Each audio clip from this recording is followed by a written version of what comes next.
Hello అండి. మా స్వామి శబరిమల యాత్రలో పంబ నుంచి శబరిమల కొండ ఎక్కడం అయితే స్టార్ట్ చేశారు కదండీ! సో, ఇంకెప్పుడు స్వామి దర్శనం అవుతుందా అని 1000 కళ్ళతో ఎదురు చూస్తున్న స్వాములందరికీ కూడా అయ్యప్ప స్వామి దర్శనం అయితే మరి కాసేపట్లో జరగబోతుంది. స్వాములంతా కూడా అయ్యప్ప సన్నిధానానికైతే రీచ్ అయిపోయారు. సో, ఇంకా ఇక్కడ స్వామి దర్శనం చేసుకొని ఇరుముడిని స్వామికైతే సమర్పించబోతున్నారండి.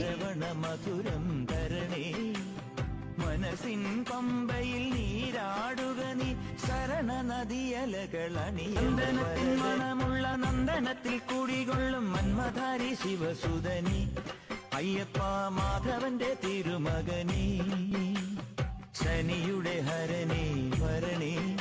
సో ఫైనల్‌గా దర్శనం కంప్లీట్ చేసుకొని నెక్స్ట్ ఇయర్ మళ్ళీ నీ దర్శనం కలగాలి స్వామి అని చెప్పేసి ఇక్కడ స్వామికైతే కొబ్బరికాయ కొట్టుకొనేసి ఇంకా రిమైనింగ్ ప్రసాదాలన్నీ తీసుకొని వాళ్ళైతే కొండ దిగేశారు. సో నెక్స్ట్ ఏమేం ప్లేసెస్ చూసారనేది నెక్స్ట్ వీడియోలో షేర్ చేస్తానండి.